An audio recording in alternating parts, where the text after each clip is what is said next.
Cette année, entre le 31 janvier et le 5 février, le World Trade Center de Taipei accueille à nouveau le Salon international du livre de Taipei, ou TIB selon son acronyme anglais. Le pavillon France a été inauguré mardi après-midi en présence des principaux organisateurs de ce stand. Le bureau français de Taipei, représenté par sa directrice adjointe Cléa Lecardeur, et voici ce qu'elle a dit du Salon du Livre. C'est un événement essentiel de notre coopération dans le domaine du livre et de l'édition. Nous constatons chaque année le dynamisme des relations franco-taïwanaises dans ce domaine. Le Bureau international de l'édition française, ou BIEF, avec son directeur Nicolas Roche. Parce que sur ce stand français, vous avez la possibilité de découvrir des livres de maisons d'édition qui représentent, je crois, tout le succès du livre français à l'international.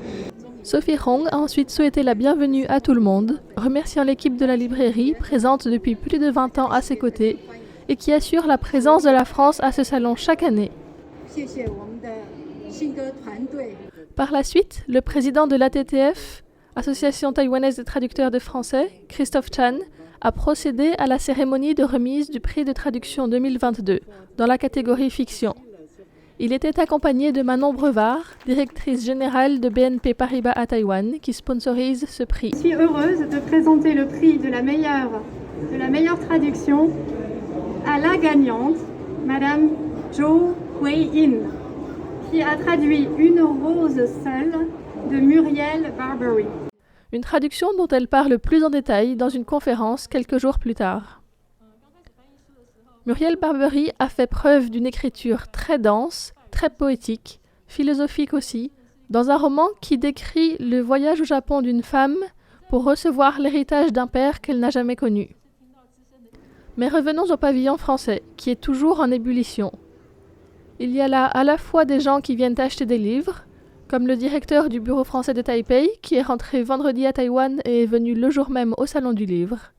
Il a souligné l'importance du secteur du livre et de l'édition en France et dans la coopération franco-taïwanaise, félicitant tous les acteurs qui ont participé à la mise en place de ce stand.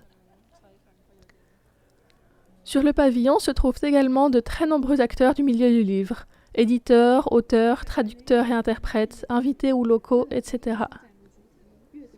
Les conférences organisées par le pavillon français, telles que la présentation de la collection Anthropocène par Paul Jobin et Christophe Bonneuil, sont en lien avec le thème du débat d'idées 2023, qui nous invite à réfléchir sur la place de l'être humain dans la nature.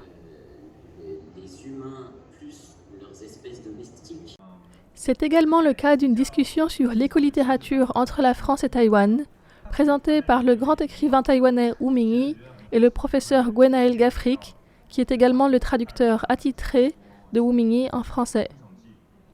Enfin, un autre temps fort du pavillon français de ce Salon du Livre a été la soirée organisée jeudi 2 février au Pigeonnier. C'est un lieu magique. Où l'on aura trouvé de nombreux auteurs et autrices invités, comme notamment David Le Breton, venu nous parler de la marche et de comment les paysages sont vivants. Cécile Paluzinski, présente pour la 2e année consécutive et qui a évoqué les livres innovants.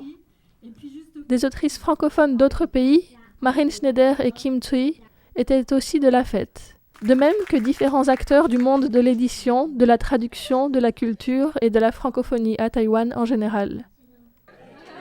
C'est donc dans la joie que tout le monde s'est retrouvé autour d'un verre, d'un buffet et même d'un orgue de barbarie dans la librairie Le Pigeonnier.